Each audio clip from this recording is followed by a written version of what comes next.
नमस्कार YouTube family. 600 एकरचा परिसर आणि 170 खोल्या, मराठमोळ्या महाराणींच्या राजमहालासमोर बकिंगहॅम पॅलेस ही फिका. चला तर कोणता आहे हा मराठमोळ्या महाराणींचा राजमहाल ते आजच्या व्हिडिओद्वारे आपण सविस्तरपणे जाणून घेणार आहोत. जर तुम्हाला रिअल इस्टेट व्यवहारांबद्दल संपूर्ण माहिती हवी असेल तर आमच्या युट्यूब चॅनलला सबस्क्राईब करा आणि नवनवीन व्हिडिओ अपडेट्स मिळवा. सबस्क्राईब करा आणि तुमच्या रिअल इस्टेट नॉलेज मध्ये भर घाला. लंडन मधील बकिंगहॅम पॅलेस बद्दल आपण बरंच ऐकलं असेल, पण भारतात एक असा एक महल आहे जो या पॅलेस पेक्षा चक्क 4 पटीने मोठा आहे. विशेष म्हणजे मराठमोळ्या महाराजांनी या महालाची निर्मिती केली आहे. इतकंच नाही तर या महालात गोल्फ कोर्स, एक समृद्ध म्युझियम आणि मोतीबाग पॅलेस ही आहे. 600 एकर मध्ये पसरलेल्या या महालाची भव्यता थक्क करणारी आहे. हे महाल म्हणजे सूर्यवंशी मराठा महाराजा सयाजीराव गायकवाड तृतीय यांनी बांधलेले लक्ष्मीविलास पॅलेस आहे. या भारतातून संस्थान जरी काळाच्या पडद्याआड गेली असली तरी आजही काही राजघराण्यांनी आपला शाही थाट आणि वारसा जपला आहे.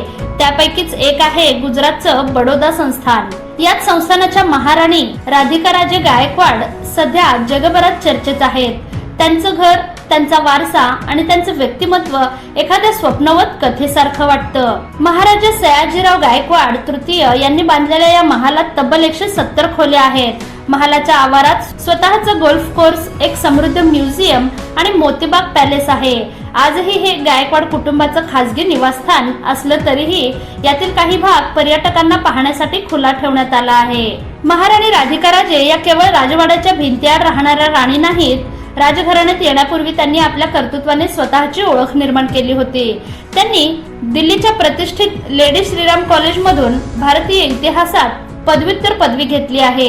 विशेष म्हणजे लग्नापूर्वी त्या एका यशस्वी पत्रकार म्हणून कार्यरत होत्या.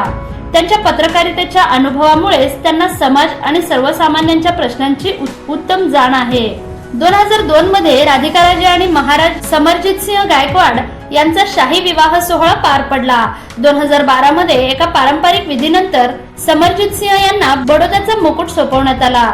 राधिका राजे यांनी बडोद्याची संस्कृती इतक्या छान पद्धतीने आत्मसात केली की त्या अल्पावधीतच लोकांच्या पसंतीत उतरल्या. महाराणी राधिका राजे आज भारतीय हातमाग आणि पारंपरिक वस्त्रांच्या सर्वात मोठ्या पुरस्कर्त्या आहेत. चंदेरी आणि पैठणी साड्यांमधील त्यांचा लुक नेहमीच चर्चेत असतो. केवळ फॅशन म्हणून नाही तर भारतीय विणकरांना रोजगार मिळावा आणि आपली कला टिकून राहावी यासाठी त्या प्रत्यक्ष मैदानात उतरून काम करतात. राधिका आणि समरजितसिंह यांना नारायणी आणि पद्मजा या 2 कन्या आहेत. आपल्या लेकींनी आधुनिक जगात वावरताना आपल्या समृद्ध इतिहासाचा विसर पडू नये यासाठी राधिका राजे नेहमीच आग्रही असतात. सोशल मीडियावर त्या आपले कौटुंबिक फोटो शेअर करतात, चाहत्यांशी जोडलेल्या राहतात.